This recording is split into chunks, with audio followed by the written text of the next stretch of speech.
আজকে আমরা কি শুরু করব? Real analysis. ঠিক আছে, রিয়েল অ্যানালাইসিস শুরু করতে গেলে আমাদের কি জানতে হবে?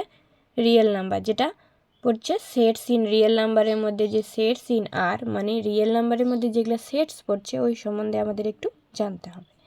তো ন্যাচারাল নাম্বার, সবার প্রথমে কি আবিষ্কার হয়েছিল? ন্যাচারাল নাম্বার, তারপরে কি হলো ইন্টিজার, তারপরে হলো রেশনাল নাম্বার, তারপরে আর। তো আমি একটু সংক্ষেপে বলে দিই যে এই সংখ্যাগুলো কি। যেরকম দেখো n ইকুয়াল টু 1 2 3 4 5, এই সমস্ত সংখ্যাগুলোকে কি বলবো আমরা? Natural number. মানে 1 থেকে শুরু করে আপ টু যতদূর পর্যন্ত চলতে পারি ইনফিনিটি পর্যন্ত, সেই সব সংখ্যাগুলোকে আমরা কি বলবো? Natural number. এবার জেড মানে কি বলেছে? সেট অফ ইন্টিজার, 0 +-1 +-2 +-3, মানে প্লাসটাও থাকবে মাইনাসটাও থাকবে, সেই সমস্ত সংখ্যাকে আমরা কি বলি? ইন্টিজার। এবার কি বলেছি? রেশনাল নাম্বার, যেই সব সংখ্যাগুলোকে কি করা হয়? পি বাই কিউ আকারে প্রকাশ করা হয়, যেখানে কি পিটা কোথায় থাকবে? জেটের মধ্যে, কিউটা থাকবে কোথায়? ন্যাচারাল নাম্বারের মধ্যে, আর জিসিটি অফ পি কিউ কী হবে? 1 হবে। সেই সমস্ত সংখ্যাগুলোকে আমরা কি বলি? ন্যাচারাল বুঝি রেশনাল নাম্বার। আর সেই সমস্ত সংখ্যাকে যেগুলোকে কিউ ইউনিয়ন কিউ কমপ্লিমেন্ট আকারে লেখা হয়, the set of all real numbers. তো এই সমস্ত সেটের সম্বন্ধে আমরা কম বেশি সবাই জানি। তো মেইনলি আমাদের প্রপার্টিগুলো জানতে হবে। Properties of natural number. তো ন্যাচারাল নাম্বারে দুটো প্রপার্টি, ওয়েল অর্ডারিং প্রপার্টি আর একটা প্রিন্সিপাল অফ ইন্ডাকশন, যেটাকে আমরা কি বলি? ম্যাথামেটিক্যাল ইন্ডাকশনও কিন্তু বলে থাকি। তো এবার ওয়েল অর্ডারিং প্রপার্টিটা কি বলতে চেয়েছে? Every non empty subset of N has a least element. ঠিক আছে, এভরি মানে প্রত্যেকটা, নন এমটি মানে অবশ্যই কি হতে হবে না? এটাকে ফাঁকা হতে হবে না, মানে সংখ্যায় পূর্ণ থাকতে হবে। Every non empty subset of N has a least element, অবশ্যই তার একটা ছোট্ট এলিমেন্ট থাকবে। মানে সাবসেট হলেই, যদি সেটা কি হয়? ন্যাচারাল নাম্বারের সাবসেট হয়, তাহলে তার মধ্যে অবশ্যই কি থাকতে হবে? একটা ছোট্ট এলিমেন্ট থাকতেই হবে। যেরকম একটা ন্যাচারাল নাম্বারে আমরা সাবসেট নিয়েছি, যেটাকে এস দিয়ে লিখেছি। কি বলেছি এখানে? এটা কার কি আছে এই সেটটার মধ্যে? 2 3 5 7। তাহলে আমরা এখানে পরিষ্কার বুঝতে পারছি যে 2 হচ্ছে কি লিস্ট এলিমেন্ট এই সেটটার, মানে সব থেকে ছোট্ট সংখ্যা। তাহলে 2 is the least element of S. আবার দেখো আরেকটা নিলাম, যেরকম 2 4 6 8 10। ঠিক আছে, তো এর থেকে বুঝতে পারছি আমরা যে 2টা কি হচ্ছে? একটা লিস্ট এলিমেন্ট।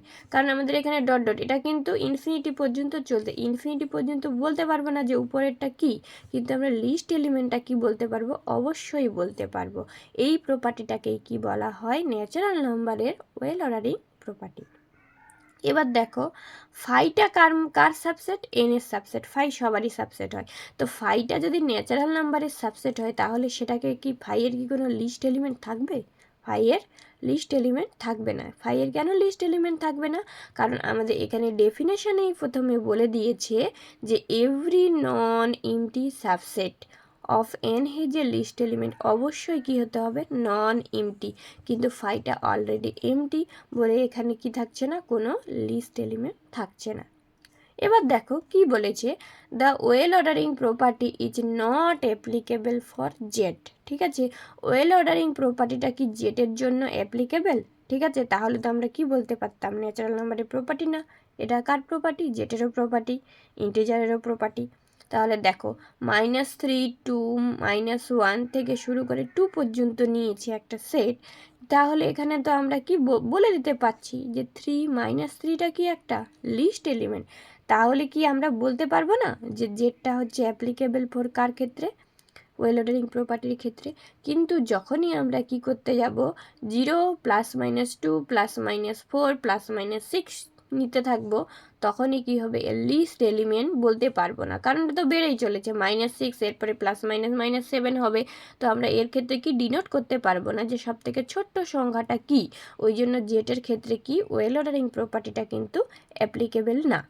তাহলে ওয়েল অর্ডারিং প্রপার্টিটা কি হলো? Every non empty subset of N has a least element. প্রত্যেকটা নন এমটি সাবসেটের কি থাকবে, একটা অবশ্যই ছোট্ট এলিমেন্ট থাকবে, ছোট্ট সংখ্যা থাকবে। এবার কি বলেছে, প্রিন্সিপাল ওয়েল অর্ডারিং প্রপার্টি গেল, ন্যাচারাল নাম্বারে একটা প্রপার্টি, আর দ্বিতীয় প্রপার্টিটা হচ্ছে প্রিন্সিপাল অফ ইন্ডাকশান। তো প্রিন্সিপাল অফ ইন্ডাকশানের মধ্যে দুটো আছে, ফার্স্ট প্রিন্সিপাল অফ ইন্ডাকশান, একটা হচ্ছে second principle of induction.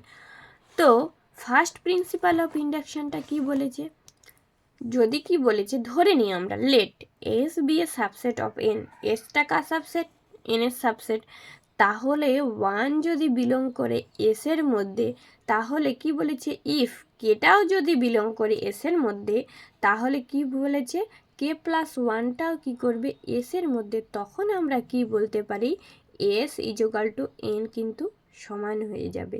R second প্রপার্টিটাও কিন্তু সেম, কিন্তু এখানে কি বলেছে এক থেকে ডট ডট করে কে পর্যন্ত নিয়েছে। দেখে নাও, let S be a subset of N, এসটা কার সাবসেট, এন এর সাবসেট, সাজ দ্যাট ওয়ান যদি এস এর মধ্যে থাকে, ইফ এখানে কি ছিল শুধুমাত্র কেটা বিলং করছিল, এখানে 1 to কে পর্যন্ত বিলং করবে, যেটা কি করবে এস এর মধ্যে বিলংস করছে, implies that k plus one belongs to S, then কি বলতে পারি আমরা এস ইজুকাল টু এন, তাহলে দুটোই সমান হবে।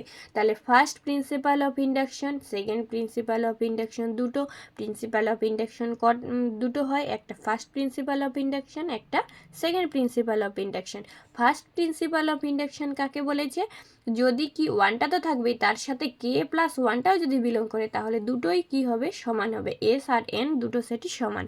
আর এখানে ওয়ানটা তো থাকবে বটেই, তার সাথে যদি ওয়ান থেকে শুরু করে কে পর্যন্ত গোটা সেটটা যদি এসে থাকে, তাহলে কে প্লাস ওয়ানটাও যদি এসে বিলং করে, তাহলে সেক্ষেত্রে বলতে পারি আমরা এস ইকুয়াল টু এন হবে। ঠিক আছে, তাহলে আমরা কি দেখলাম, ন্যাচারাল নাম্বারের দুটো প্রপার্টি, একটা ওয়েল অর্ডারিং প্রপার্টি, একটা হচ্ছে প্রিন্সিপাল অফ ইন্ডাকশন।